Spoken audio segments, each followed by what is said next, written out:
Ya, dilihat ya. Di kubur ada talqin, ajaran talqin di kubur. La ilaha illallah wahdahu la syarikalah, lahul mulku wa lahul hamdu yuhyitu wa huwa daimun la yamut biyadihil khair wa huwa ala kulli syai'in qadir. Ini ajaran talqin. Ajaran begini ini dari siapa? Mentalkini mayat di kubur. Misalnya kullu nafsin dha'iqatul maut wa innama tuwaffawna ujurakum yaumal qiyamah faman zuhziha 'anil nasi wa qilal jannah faqad faza wa mal hayatud dunya illa mata'ul ghurur. Biasanya seperti itu talqinnya itu. Terus sampai ke bawah itu apa? Ya fulan, apabila kamu ditanya marrabbuka, Allah, Allah Rabbuna. Itu yang ngajarin siapa? Ngajarin siapa coba? Ajaran siapa? Nabi. Nabi yang mana yang ngajarin? Saya tidak melarang orang mendoakan orang yang meninggal. Anda dengar baik-baik perkataan saya biar tidak salah paham. Tak ada orang yang melarang mendoakan yang meninggal. Anda belum paham juga dengan apa yang saya pahamkan. Kalau kita berdoa kepada Allah, memohonkan ampun kepada Allah, yaitu untuk yang mati, itu dibenarkan oleh syariat. Syaratnya tidak dilakukan berjamaah. Syaratnya sendiri-sendiri. Nah, satu itu tidak harus kemudian bertahlil, berkumpul di rumah orang mati, menghadiahkan pahala. Beda, menghadiahkan pahala itu dengan berdoa, minta ampunan kepada Allah, berbeda. Kalau menghadiahkan pahala, misalnya Anda punya pahala sholat, diberikan kepada yang mati, habis sholat ente itu. Kalau misalnya ada begituan. Aduh. Jadi ente itu tak paham apa yang saya pahamkan itu. Maksudnya, tadi itu bukan mendoakan, menghadiahkan pahala. Ya, jadi menghadiahkan summa ila dari arwah itu namanya menghadiahkan itu. Al-Fatihah, hadiah pahala Al-Fatihah kepada si fulan. Kemudian sesudah itu membaca ritual. Siapa yang ngajarin? Memangnya Nabi kayak gitu? Memangnya para sahabat kayak gitu? Memangnya para tabiin kayak gitu? Memangnya imam yang 4 kayak gitu? Kayak ente gitu? Kan enggak. Itu loh.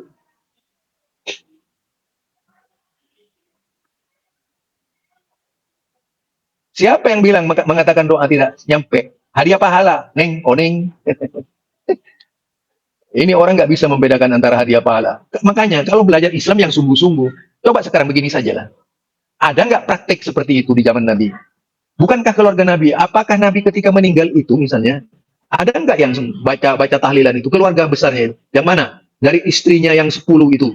Ada nggak yang memperingati kematian Nabi? Anda perlu jawab saja itu. Kalau memang bisa. Kemudian para sahabat. Para sahabat itu banyak ahli surga loh. Tapi tidak ada satupun dari mereka itu yang diperlakukan seperti tahlilan. Imam yang 4, Imam Hanifah, Abu Hanifah, Imam Malik, Imam Syafi'i, Ahmad bin Hanbal, tidak pernah tahlilan. Lah, yang Anda hidup di Indonesia ya, itu dari mana belajar tahlilan ini? Orang bilang seakan-akan benar, sudah kita kembali ke Quran, kembali ke Quran. Quran yang mana? Wong kamu tidak paham. Lama-lama tanyanya mau cetakan mana ini? Ketika orang ngomong, ayo kita kembali kitab buah, kembali ke kitab buah, itu kembali yang apa? Terus tentang apa? Ketika konflik Ali dan Muawiyah, itu ada orang bilang, ya sudah, nahkum bi kitabillah. Sudah sekarang kita kembali ke kitabillah. Itu mereka megang mushaf. Benar, secara dohir benar, memang orang Islam harus kembali ke mushaf. Tapi Sayyidina Ali pinter. Fadorobal mushafa biyadihi. Sayyidina Ali nepuk mushaf ini keras sekali.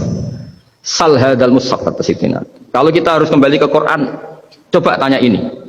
Mushaf ini ya, mushaf seperti milik saya ini. Akhirnya orang-orang Khawarij bilang, innama huwa warokun wa madadun. Itu hanya kertas sama tulisan. Bagaimana mungkin kita bertanya?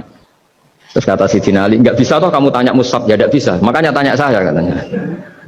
Akhirnya Sayyidina Ali memberi penjelasan, wa in khiftum shiqaqa bainihima fab'asu hakaman min ahli wa hakaman min ahliha. Jika suami istri sedang konflik, itu sebaiknya, seharusnya atau sayugyanya itu kirim mediator, fab'atsu hakaman min ahli wa hakaman min ahliha. Terus kata Sayyidina Ali, wa amru ummati Muhammad a'zamu min amri rajulin wa imra'atin. Dan urusan umat Muhammad yang kita sedang konflik dengan kekuatan besar dan bisa pertumpahan darah, itu lebih ngeri timbang urusan suami dan istri. Itu saja solusinya mediator. Artinya sesepele itu urusan pribadi saja Allah menyuruh ada mediator, apalagi urusan kita yang lebih dahsyat. Akhirnya mereka ngakui cara istimbat, cara ngambil kesimpulan Sayyidina Ali. Quran itu teks. Teks itu harus difahami ahlinya. Biasanya terus mereka mengutip sekian makalah. Kebetulan makalah itu provokatif dan siapapun yang baca makalah itu pasti menjadi NU. Tak jamin ya. Kalau di Jogja misalnya di satu penerbitan, saya termasuk di dalamnya, itu pernah diperbandingkan kitabnya Said Muhammad Mafahim Yajibu An-Sohah dengan kitabnya Bin Bas, judulnya Hadihi Mafahimuna. Biasanya kitab-kitab terjemahan Wahabi itu memang cukup provokatif dan dengan narasi yang memang siapapun yang nggak pernah mondok pasti tertarik. Misalnya begini, cerita bid'ah misalnya, Iyakum wa muhdatsatil umur fa inna kulla bid'atin dhalalah wa kulla dhalalatin finnar, misalnya gitu. Wa kulla muhdatsatin bid'ah wa kulla bid'atin dhalalah wa kulla dhalalatin finnar. Ada yang baca wa kullu bid'atin dhalalah wa kullu dhalalatin finnar. Terus beliau meneruskannya begini, kata Bin Bas, hadza huwa Rasulullah hakama bi annal bid'ah kullaha dhalalah. Terus diteruskan wa jarra asy-Syafi'i faqasama ila hasanatin wa dhalalatin wa sayyi'atin. Jadi dengan narasi seperti itu orang itu tahu bahwa Syafi'i itu kurang ajar tenan gitu, kira-kira gitu. Jadi dia, ini Rasulullah yang mengatakan semua bid'ah ini dolalah, tapi Syafi'i lancang dengan membagi ada dolalah, ada sayyi'ah, ada hasanah, ada sayyi'ah. Ini aneh katanya. Wong Rasulullah yang Nabi saja bilang satu, semuanya dolalah, kok dia bilang dua kan? Diredaksikan Jaro'ah, kira-kira makna sedannya yang lama atau berani. Sehingga orang mesti tanya, kenapa sih tidak ikut Rasulullah saja? Tapi ini satu ilmu, setidaknya ilmu perdebatan, bukan ilmu hakiki, karena kita tidak tahu yang diridhani Allah yang mana. Tapi kemudian Sayyid Muhammad dalam kitab Abwabul Faros, juga dalam kitab-kitab beliau menyanggah itu dengan mengatakan jika makna bid'ah adalah yang nggak pernah dilakukan Rasulullah, itu salah besar. Beliau cerita sekian hal, termasuk yang diceritakan adalah ada seorang sahabat ketika sholat dengan Rasulullah tidak pakai doa mainstream, yaitu ketika itidal sahabat tadi bilang alhamdulillah hamdan katsiran thayyiban mubarakan fi. Setelah itu setelah Nabi habis sholat tanya ayyukumul qail, siapa tadi yang melafatkan itu? Semua sahabat diam karena takut disalahkan. Tapi apa yang dikatakan Nabi? Tidak, saya tidak akan menyalahkan. Saya tadi melihat isna asyara malakan, saya tadi melihat 12 malaikat yabtadirunaha ayyuhum yaktubu awwalu, kata.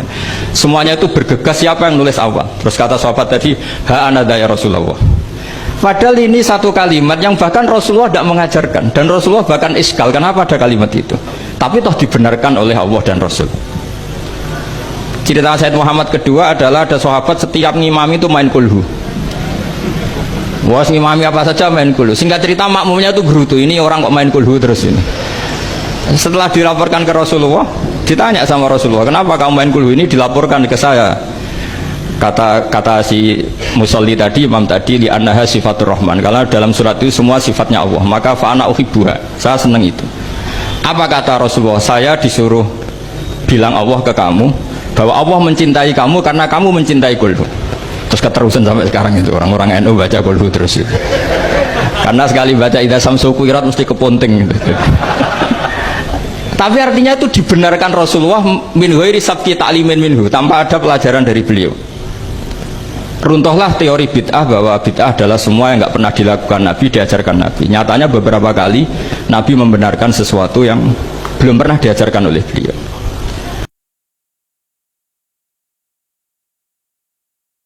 Bid'ah ngeten sama tak terang loh. Bukan karena saya orang pesantren, boten. Saya itu lebih hafal banyak hadis dibanding sing sidik-sidik nuduh bid'ah. Bid'ah itu begini loh. Bid'ah itu yang mesti dolal, yang mesti sesat. Itu mas tadomat syariah, yang berhadap-hadapan dengan nopo syariat. Tapi jika bid'ah itu menguatkan syariat, maka tidak musuhnya syariat, tapi bagian dari syariat. Jadi bid'ah yang dolala itu yang istodam itu berhadap-hadapan. Nak terima gesekan utawa saling bersinergi utawa saling menolong itu tidak bid'ah. Dalilnya gampang begini, ini hadis sahih. Kula boten bela NU, ora bela Muhammadiyah, ora bela siapa-siapa. Ini cerita ilmu mawon, cerita ilmu. Tidak ada yang saya bela. Ini hadis sahih. Ada sahabat setelah i'tidal. Nggih setelah napa? I'tidal. Sama nak itidal ngafat nono, misalnya Robbana walakal hamdu terus Milus samawati wal ardi. Itu yang konsensus, yang normal. Tapi ada sahabat bacanya tidak begitu, banter pisan. Rungokno tenan nggih. Alhamdulillahi hamdan katsiran thayyiban mubarakan fi. Setelah sholat selesai, Nabi itu aqbala biwajhi, Nabi balik kanan terus tanya, ayyukum ya yaqulu hadil kalimah, siapa tadi yang ngelafatkan kalimat itu? Itu sahabat diam semua karena sadar ini kalimat kalimat masalah, ini enggak ajarannya Nabi, kalimat kreatif. Wah, enggak, diam semua sahabat. Takut sekali, terutama yang melafatkan takut sekali. Terus Nabi akhirnya dawuh, enggak kok, enggak ada masalah, saya tadi itu kaget saja, ada 12 malaikat yang rebutan kesusu nyatet di sing paling dhisik nyatet. Mergo begitu indahnya kalimat itu. Wah, akhirnya sahabat anada ya Rasulullah. Enggak, artinya kan ada kalimat kreatif yang enggak diajarkan Nabi dan dibenarkan Nabi. Paham ya? Kalau balene Mas, ada kalimat yang enggak diajarkan Nabi, bahkan Nabi kaget karena merasa itu enggak diajarkan, tapi dibenarkan Nabi. Mulane kula yakin umpama Rasulullah pirsa kula ngaji terus sampean do gawa kitab, gawa pulpen ya seneng mawon. Ora iso dibid'ahno. Nabi ora iso nulis berarti gawa pulpen bid'ah. Apa meneh gawa Samsung malah ora tahu. Mosok Nabi Androidan kan enggak karep. Aneh-aneh. Terus kedua, riwayat ini juga di hadis sahih. Ada sahabat entah saking gimana ndak tahu saya. Pokoknya mati urip nak ngimami kulhu, rokaat ula ya kulhu, rokaat saniyah ya kulhu. Sampai syariah satu kontingen yang dipimpin sahabat itu bosen, mereka tiap sholat itu kulhu berhari-hari, padahal dia itu imam masjid Kuba. Akhirnya sahabat-sahabat yang ngerok Quran itu komplain, ya Rasulullah, ini orang itu setiap sholat kok baca nopo kulhu. Itu gimana ya Rasulullah? Coba dia tanya, dihadirkan ke Rasulullah, kenapa kamu kalau sholat kok selalu pakai kulhu? Jawabnya pemuda tadi, li'anha sifatur rahman, karena dalam kulhu itu hanya ada sifatnya Allah, tidak ada kepentingan kulo, kepentingan sinten-sinten. Li'anha sifatullah fa'uhibbu an akra'ahu, makanya saya senang membaca kulhu. Terus kata Nabi, akhbirhu fa'innahuha yuhibbu, kasih tahu dia Allah itu mencintai dia. Itu kan bagus sekali, itu gak usah tabarok kulhu. Nggak, artinya itu kan tidak diajarkan Nabi kan, selalu kulhu itu tidak ajarannya, dan tidak pernah Nabi itu selalu kulhu. Tapi ada orang kreatif selalu kulhu juga sama Nabi dibenarkan. Ya nggak bisa kan kamu pakai definisi bid'ah itu kalau nggak pernah dilakukan Nabi bid'ah. Nggak bisa seperti itu. Apalagi kalau kamu ngaji usul fikih, wah malah ketoro nak sing sidik-sidik nuduh bid'ah malah salah. Nabi mewajibkan zakat neng tamer. Mau kamus paling goblok maknane tamrin itu kurma. Lah nak nuruti persis Nabi berarti beras ra wajib zakat. Mergo Nabi ra tau zakati beras. Yo kacau kabeh mbok antem kromo ngoten. Tapi ya kita ya aja terus musuhan terus biasa mah. Kula ge biasa kaya ora ana apa-apa. Wong kula sing alime biasa. Kula dituduh bid'ah tenang mawon. Ora usah semangat, hujah ahli sunnah. Ora usah hujah, biasa mawon. Misalnya istighosah di tradisi NU atau tahlil. Kata bapak saya itu kalau ada orang ngeritik tahlil itu kan ngeritiknya karena kita ini 7 hari 40 hari. Bagaimana orang bisa mengkritik pelafalan atau perafalan atau mengumandangkan kalimat thayyibah? Ketika tahlil itu melibatkan kalimat thayyibah, sebetulnya kan ikut dalil umum saja bahwa kalimat thayyibah itu baik, dilafatkan kemana saja baik, di mana saja baik. Wong itu kalimat thayyibah, orang mau mati ya disunatkan baca kalimat thayyibah. Lalu gara-gara istilahnya 7 hari 40 hari kemudian kan terus dikritik kita. Mana hadisnya? Wong Nabi ada ditahlili, sahabat juga ada yang tahlilan, kan terus kita kalah. Karena memang nggak pernah ada sahabat tahlilan gitu, karena sahabat tidak punya kartu NU gitu. Tapi kan repot. Tapi kalau cari dalil sahabat melafatkan kalimat thayyibah pasti gampang karena ya sahabat suka wiridan. Wong jelas di Quran uzkurullah dzikron katsira, kamu nyebut Allah dzikron katsira, nyebut yang sering, yang banyak. Tapi kelirunya kita ngistilahkan itu 7 hari 40 hari akhirnya lah kebetulan kiai kita nyari dalil yang 7 hari 40 hari. Nyari dalil-dalil, wah 7 hari itu roh sedang begini, kalau 40 hari sedang gini, 100 hari sedang gini.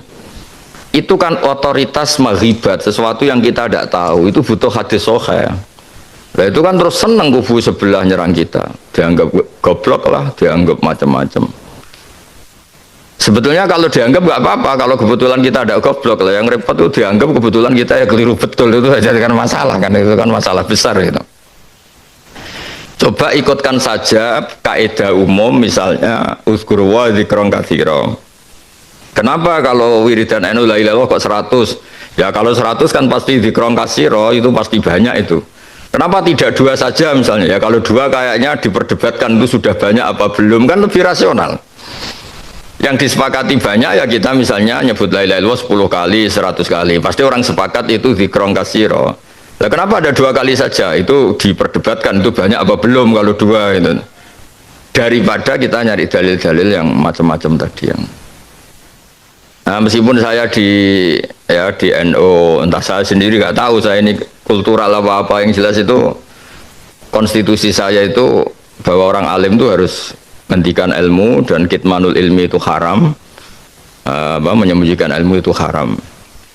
Terus kemudian saya beri contoh lagi di kitabnya Said Muhammad Abwabul Farad.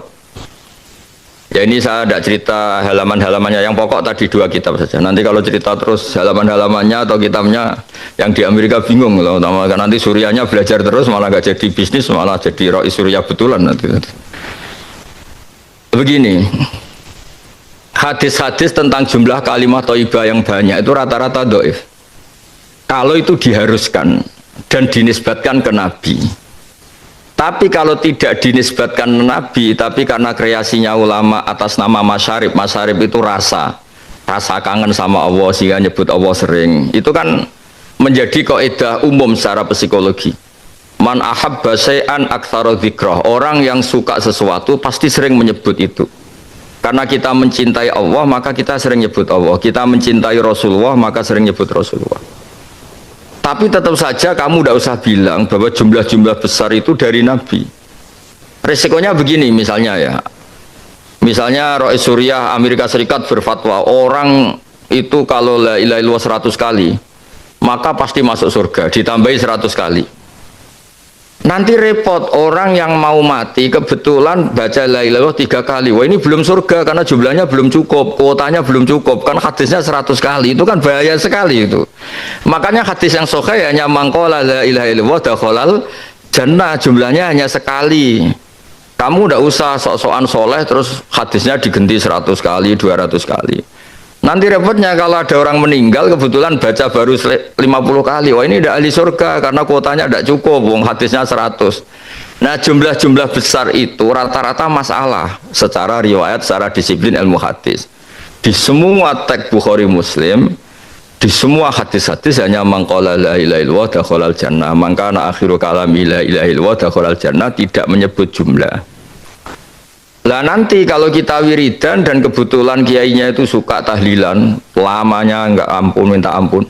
Kalau di kampung kamu kan biasa tahlil dining Mbah Abdullah atau tahlil dining Abdul Salam, mesti orang anak-anak muda ngerti. Waduh suwi itu mesti lama itu. Tapi lamanya ini kita carikan dalil, yaitu tadi man ahabba syai'an aktsaru dzikrah. Orang yang suka sesuatu pasti sering nyebut. Misalnya Anda hidup di Amerika, mungkin ibu-ibu mencintai satu hal tertentu yang baru terkenal, pasti ya sering nyebut itu. Anak-anak muda baru suka apa, sering nyebut itu. Misalnya dulu saya kan ngertinya ya anak muda-mudi, sekarang orang bilang Gen Z, semuanya pasti pakai bahasa Gen Z. Nah karena kita mencintai Allah, man ahabba syai'an mesti aktsaru dzikrah. Orang yang suka sesuatu pasti sering nyebut. Dan kita alhamdulillah digelari Allah walladzina amanu asyaddu hubban lillah. Orang-orang iman itu adalah orang yang sangat mencintai Allah. Ya kayak tadi saya beri contoh, kita kembali ke Quran dan hadis. Kata kembali itu kan setelah kemana-mana. Memangnya kita pernah kemana? Mulai kita Islam ya pegangannya Quran. Terus kok kita diajak kembali, memangnya kita pernah kemana? Nah, iya. Kata kembali saja sudah masalah kan? Di mana-mana kata kembali sudah kelayaban kemana-mana. Terus diajak. Kita mulai kecil ya pegangannya Quran hadis, tidak pernah kemana-mana, tidak kembali. Ya kembali kemana kan? Enggak, ini kalau model mantek ya, ini kan ya nggak usah kembali ya, memang kita tidak pernah kemana-mana. Ya kan, sederhana kan? Sudah kamu sekarang kembali apa sudah di situ? Kembali apa sudah di situ? Sudah di situ. Jadi sederhana, sebenarnya ngaji itu gampang. Ilam yuwafiq afhama ulama ahlil haq al-akabir al-akhyar. Di sini disebut al-akabir al-akhyar. Ketika Mbah Hamid terkenal, Mbah Mun terkenal, Mbah Hasyim terkenal, itu penting, itu rencana Allah. Supaya orang kalau terkenal itu barokahnya itu diuji oleh publik. Jadi terkenal itu tidak perlu kamu hasuti, kalau Allah menghendaki supaya ada konsensus, karena ulama ini butuh ijma. Jadi enak anut wali yang terkenal dibanding wali versi-versinan. Paham ya? Ana wong misalnya nyuwun sewu rambutnya gondrong ning dhuwur gunung, ora tahu ketemu wong. Terus jare muridé iku sing mulang langsung Sunan Kali Joko, tongkate Kali Joko, klambine Antakusuma. Sing ngakoni mung wong loro. Wis wong loro oleh muni ngene, ndak semua orang tahu kalau dia wali. Waduh, ribet. Itu nggak boleh jadi pegangan. Di antara syaratnya pegangan itu asyurah wal akabir.